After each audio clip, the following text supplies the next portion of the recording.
Greetings, Nick with Sweetwater again. We're here at GearFest 2020 online, and thanks to our friends with Tesla and of course Epiphone, have my good friend Dave Rude with me from the band. So he's going to show us some cool stuff. So without further ado, ladies and gentlemen, boys and girls, Dave Rude from Tesla. How are you, my friend? What's happening, man? How are you?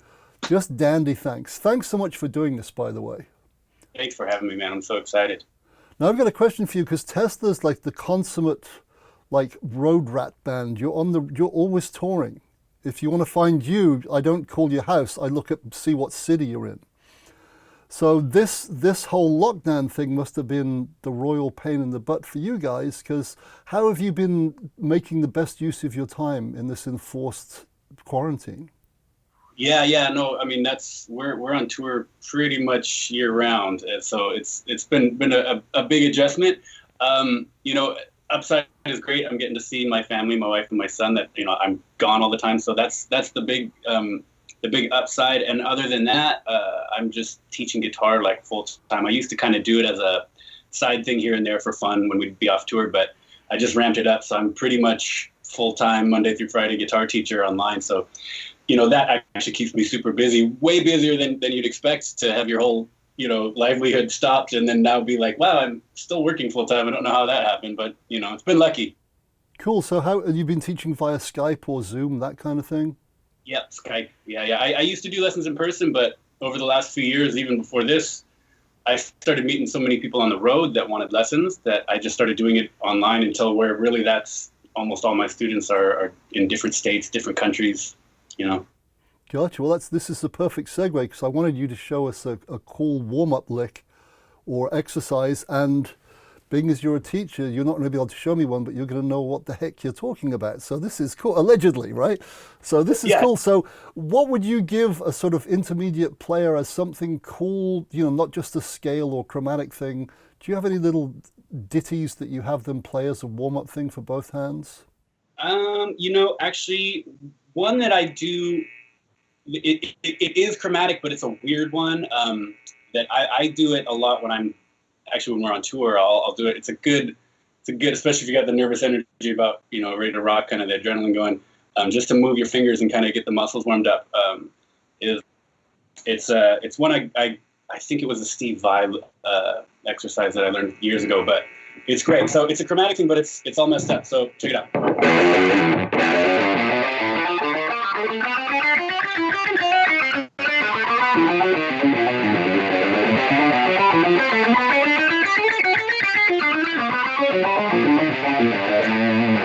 If you slow that down, it's just a chromatic, right? And you hop strings every time you do 4, but you start on the next note up. So it's next string, you start on your second finger. Ah, gotcha. Next string, you start on the third finger. Last one, start on the 4th. And then it repeats. So the B string is. And you start. Then you hop up a fret to come back down and continue in your sequence. So now I'm at my 3rd finger. Coming back down, I'm at the pinky. Now I start over. 2nd finger. 3rd. And 4th. And it just goes up and down. It's really more mental at first. It's like, no, that's, yeah, you're right. Yeah, rubbing your stomach, patting your head. Yeah, that's brutal. I'm teaching tonight. I'm stealing that. And I'm going to tell people I invented it. No. Yeah, it came to me in a dream. A dream with a flying V, a white flying V, yeah. It was flying by, and it had a chromatic exercise hidden inside of it. No, that's actually a great one, because it gets your mind, so it's not just muscle memory. You actually have to think. What a concept. Yeah. So that's really cool. Now I've got to ask you this. That's a brutally good guitar sound you've got, even going through this through a computer and a satellite, then back here. How are you getting that sound? What's your tone chain there? Obviously your signature Epiphone Dave Rude guitar with the fine mahogany body, the maple neck, and those fine Alnico 2 pickups, and your magic hands. But what else is happening? Yeah, actually, I'm right now. I'm running through the Electro-Harmonix Cathedral Reverb pedal through just a little simple preset I made for just some light reverb. But the main tone, the amp's clean. The tone is. I actually bought this from you guys, like I think probably 3 or 4 weeks ago. The new JHS PG14, the Paul Gilbert signature distortion box. Oh man, that thing rules. Like I think we're talking right before we started recording. Like, you know, I've got a lot of distortion boxes, and I kind of stopped myself. Like, come on, man. Like, you don't need another distortion box. Like, it's just different flavors of whatever, you know, ice cream. But this one is so good. And I was actually watching some demo video, and this thing called the push knob that I look at it. It's like Big Muff on a dial. Like, you can the amount you dial in, you can get to that real Jack White, like speaker breaking up signal dying. And but if you have it lower, it just makes it like fat and kind of a little bit Sabbathy. Like, it's really cool, along with all the normal, like, just top shelf distortion sounds in the thing. So it's killer.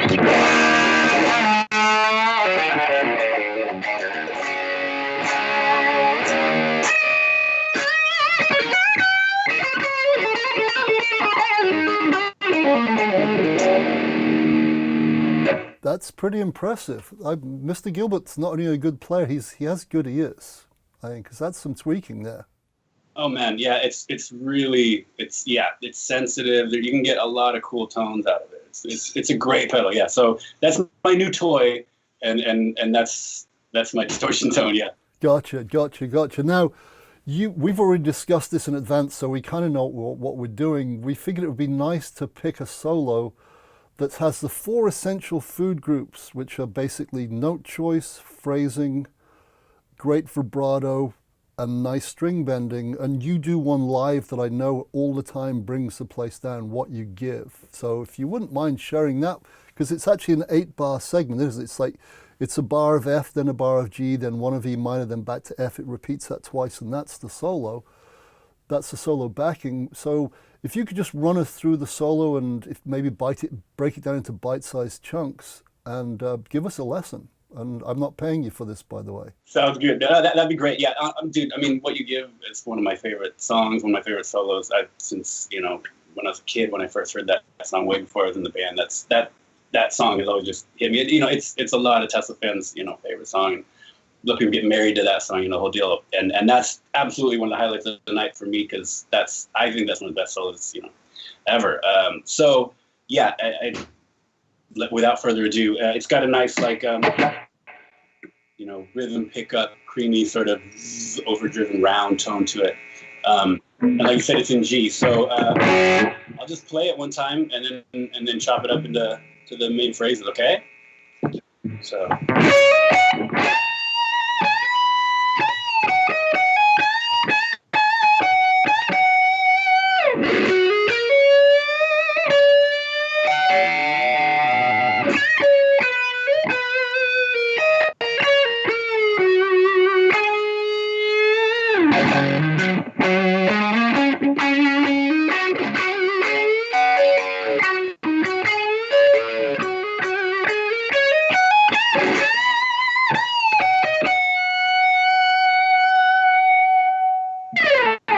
That's tasty. Yeah, so you're basically G majoring for the most part?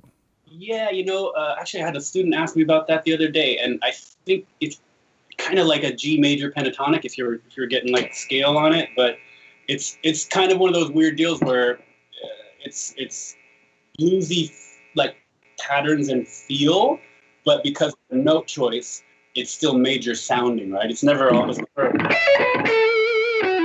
goes there. It's just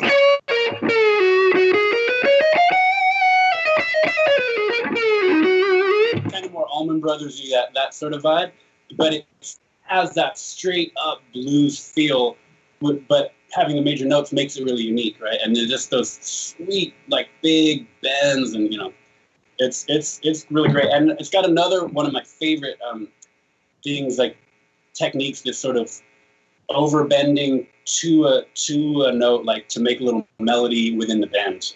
Yeah, it's right at the start, isn't it? Like you're doing a whole step bend and then up another half, and it's really sort of Gary Moore-esque, dare I say? Yeah, totally. So, go ahead. I was going to say, and it's like some people might look at that and go, well, that's because the weird thing about G major is it's kind of E minor. It's the same notes as E minor, but it all depends on where you start and finish as to what the tone center is. And you've made it very clear that even though someone might think it's E minor, it's G because of the pivot points, because it has a major vibe as opposed to a minor one. So well put, my friend. Well put. It's true, right? So much of it is just like when it's a relative minor, relative major, it's just where you're accenting, right? So if you hang on that major note, it's going to give that vibe, and then obviously whatever's behind you, and because of that big nice G acoustic thing ringing behind it, it's very majory. But here, let's get into that very first bend. It's the first lick in the solo. So we're up here at the it's the high octave G.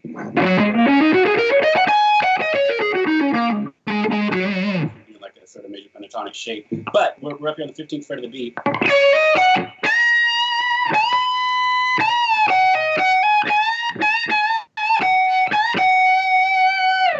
So we're doing a little hammer up to that high G. Then we do a step bend from the 17th fret up to the 19th. And this is a little crazy one where you go up an extra half to the 20th. And then back. And release.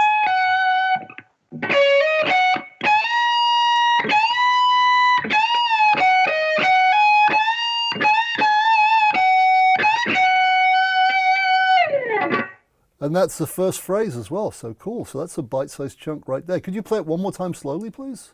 Yeah, sure, absolutely.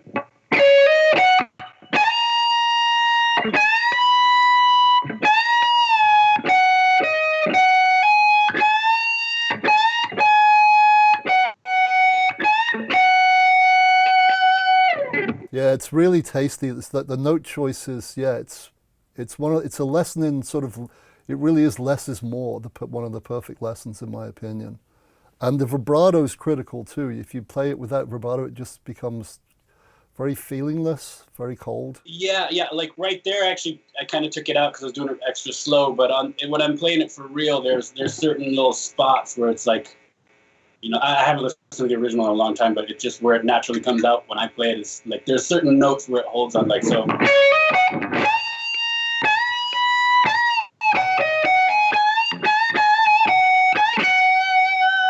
There's like 2 or 3 spots. Maybe wait half a second and then do the little shake. It gives it a lot of character. It's such a vibrato, phrasing, then the whole deal. Cool. So that's phrase 1 done. So phrase 2, please. Yeah. Then we hop down here to the 12th fret. Sorry.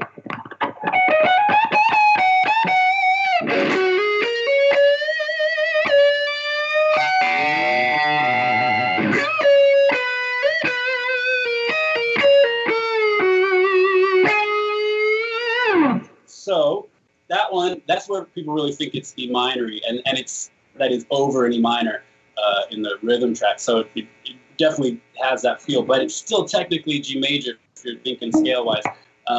Again, it's just what we're accenting. So.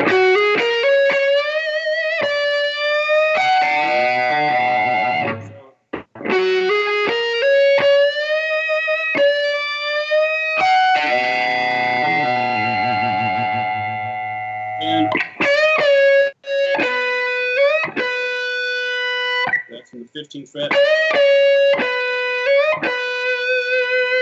And that's because we're over C on that part, so it makes sense. And it's in its own little vacuum. It's like, well, why would you stop on the 13th fret? But in the context of the song, it makes sense because you're then outlining the major of a C.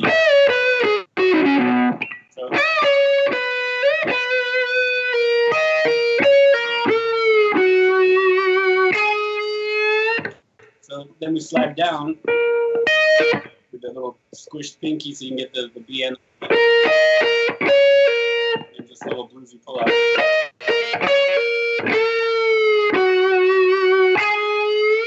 And that's a little cool thing with the phrasing.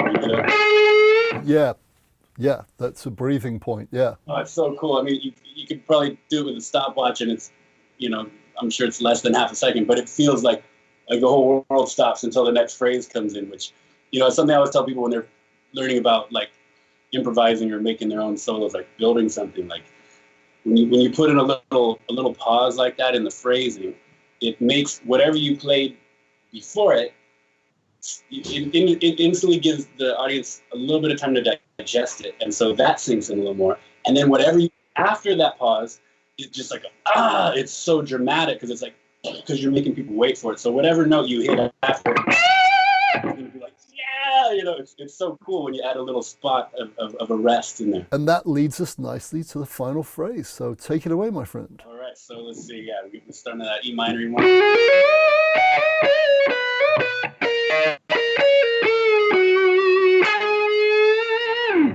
And we switch down here to the 10th fret of the low E, so it's a big jump register-wise.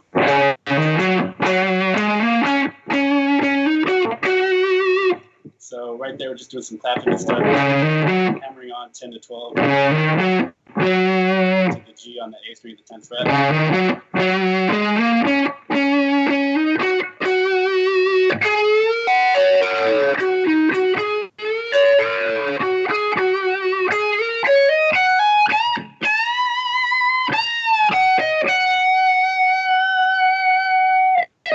So we're like bookending it with that same big step and a half bend, melody bend. Like. Yeah, it really is a well-structured, well-thought-out solo, isn't it? And it's the thing I love about it is it's challenging, but it's challenging from a musical point of view as opposed to, oh, it's got sweep picking and tapping and dive bombs in it. It's the exact opposite to that.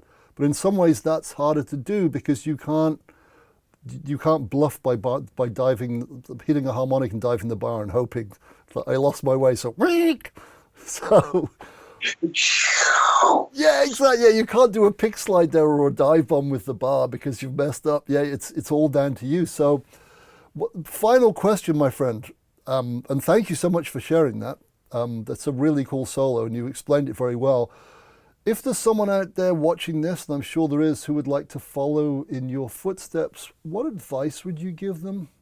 Be they young, be they old, if they want to, you know, just get out there and do more, what would your words of wisdom be? Apart from buy my guitar, you have to have a Dave Rude Epiphone guitar. No, you know, I'd say two things, and I'm sure it's a common answer, but you know, it really is true, and it's definitely played a big role for me. Is one, play what you like. Like, you know, when before I joined Tesla's, you know, it's early 2000s, and I'm in San Francisco area, and rock and roll is not cool. You know, like I was listening to Guns N' Roses and Tesla and Aerosmith, and there's not a market for that here, and there's not a market for a lot of places. Definitely not on the pop, you know, charts at the moment. So, you know, on paper, I should have started playing something else. I should have moved to LA and tried to join a pop band or played, you know, whatever was hot. I should have joined a new metal band and got a 7-string, but I didn't. I was like, I don't want to do that, so I don't care if I don't make it. Fine, but I want to play what I like to play, and I kind of just stuck to my guns, even though there was not, you know, any sort of success at that moment. But I still played what I liked. So I think that's really important because in the end, it got me to where, you know, I get to do that. It's the exact style of music that I had been playing the whole time, right? And then the other thing would be, you know, related to that is just go out there, be heard, you know, like even if it's to nobody, play a gig, answer an ad on Craigslist or you know, if someone hits you up on social media to go jam, go do it. I mean, I jammed with so many people before I found anyone who was good, you know, and I was obviously before Tesla, but just joining local bands and stuff. Like you got to go through a lot of idiots, but you got to do it, and that's how you learn, and that's how you like, oh, this guy sucks, and you know, you can tell, or like, this guy's got it. We got to start a band today, you know, like let's do this, you know, and just sort of being available. Like, you know, I started in 2006 is when I joined Tesla, and about 6 months before I joined Tesla, I started a solo band. I put up a MySpace page because MySpace was really big. I made a demo in like 8 hours in one day at this dude's garage studio with a couple of my friends, and put that. It was not pro. It was not cool, but the music was cool, and there was a couple of cool pictures, And Frank Hannon found my MySpace page by accident. And that's how I ended up in Tesla. So if I hadn't have bothered to just put myself out there, even when it was really not that good, or it wasn't ready, right? It was not pro. I didn't have a manager or investor or lighting for my photos. It was just as DIY as it can get. And it still was enough to make it happen. And if I hadn't have done that, if I said, oh, let me wait till I can hire a photographer or get somebody to mix this better, it never would have happened. You know, that's the two great points there. Number one, be selfish with your music, because at the end of the day, you've got to live with yourself. And if you don't make it and you look back and go, I don't even like what I was doing, then it's a double loss, not a double win. So be selfish. I agree with that totally. Yeah, find the right people. Not very important. But I loved your thing that there's a saying that they say there's no such thing as the right time to do something. There's always an excuse you can build, like, oh, I need this, I need that. Don't let that stop you, because you're living, breathing proof that because you went with your gut and went, okay, DIY, this is it. You're now in a band that you used to cover songs of. And what more can you say than that, apart from well played? Because you didn't go, oh, I'll get a better photographer, which is kind of a way of procrastinating, in my opinion. So dude, all I can say is thank you so much, and hopefully I will see you with Frank and the rest of the boys soon on a stage near me or not, and doing what you do best. But thanks for the free lesson, sucker. Have a great one, my friend. See you soon. So much for having me. Thank you so much. Take care. Take care.